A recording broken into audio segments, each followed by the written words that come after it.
Hi, Shemai, Sitachi, Kroisoi, Chris, Dowie, what is cracking, ladies, gents, boys and girls, anyone, who is anyone today? Today we're talking about Skyrim, namely my top 5 locations in Skyrim. I figured it would be nice to do something a little bit different, and considering that I've used a lot of Skyrim gameplay in a lot of my older videos, it'd be nice just to do a Skyrim video. I never actually did a Skyrim video, and I'm kicking myself because I don't know why. I love the game. So without further ado, grab some mead, grab some ale, and let's get into the video. So, my first favourite location is not a named location, but it's just sort of left of Riverwood as you approach from Helgen. Now this is an abandoned watchtower. Well, I say abandoned. There are 3 bandits living there. Well, if not living there, taking refuge from the snow outside. I love this location because it's great for early game loot, that sweet succulent early game loot. You can come here straight from Helgen, pick up some goodies, and then sell them on for a little bit of money, a little bit of honest money, and then you're on your way. Furthermore, I love the implications. Why are these bandits living in this tower?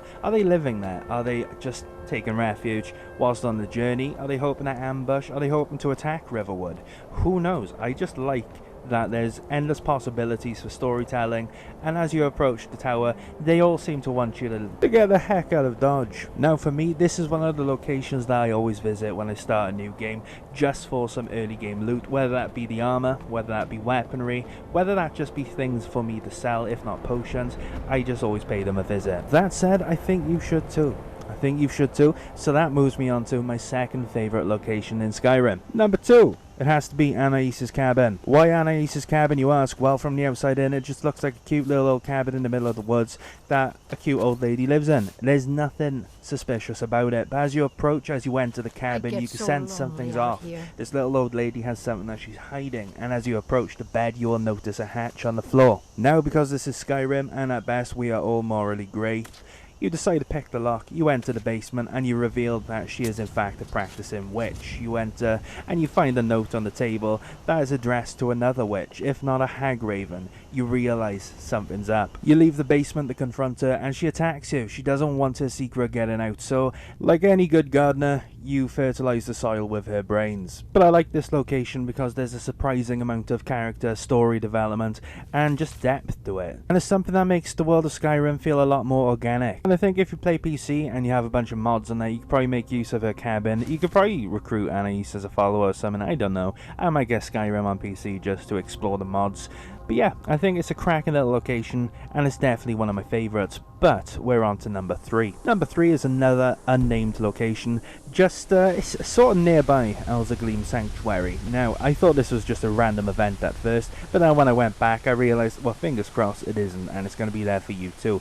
What we have here is a nice little hot springs. It's a camp surrounded by hot springs, and you get to see the people who live in the camp who are at least camping there, enjoying them. Now, the amount of times you will approach a camp in Skyrim and you hear "never should have come here" is genuinely astonishing. So it's nice to approach a camp and just see everyone mellowed out in the water. It's a nice wholesome moment, and at the end of the day, it's just interesting. It's something unique. It's something that you don't see every day, because you see a bunch of camps, you see a bunch of like random encounters with poachers shooting down every single animal in the vicinity, and you know, they get a bit tiresome. They get a bit samey. But with this, it's just nice. It's wholesome. There's just a bunch of people enjoying themselves. I like the vibes, and that's why that location is number 3 on my list. The next location on my list has to be the Half Moon Mill. Looking at it, it's just a weird old lumber mill with a creepy old name.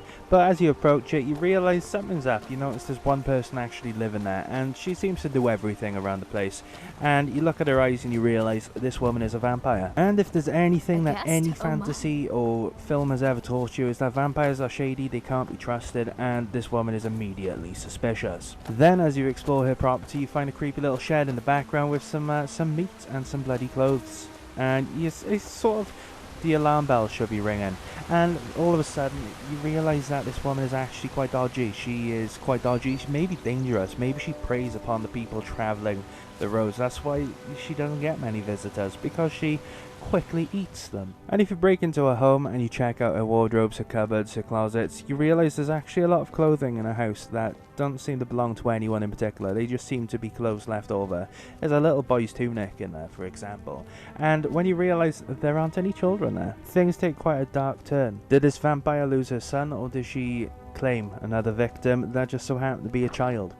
We will never know. But I like this location because it's a perfect example of show, don't tell. The less we know for certain, the more we speculate, and all of a sudden it takes an even darker tone, it takes an even more sinister tone, and all of a sudden the Half Moon Mill is actually quite a dark, creepy place. But the next location isn't dark, it's not creepy, it's not sinister, it's literally just a little cave underneath Whiterun where you'll catch a few bandits smuggling some goods. Now the first time I encountered these guys, I was taken aback. I didn't expect to see them there. It was just something that was well hidden, and it was hidden from me, and I put so many hours into this game. When I first found it, I was like, wow, this is cool, let's just slay some bad guys, and that's exactly what I did, and I helped myself to their loot. There isn't much to this cave, it's not very deep, maybe it's involved in some radiant quests, but as far as I can tell, and as far as I know, it's just a cheeky little nook that bandits use to store their goods. That's about it for the video, ladies and gents. These locations, they might not be special, but I quite like them, and I just wanted to share them with you guys. It's sort of like a show and tell. That's about it for my show and tell, guys and girls. Feel free to like, comment and subscribe, do what you want, and hopefully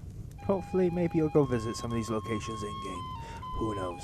But that is it for me, so take care, live, laugh, love, and remember, you just lost the game. Ta-ra.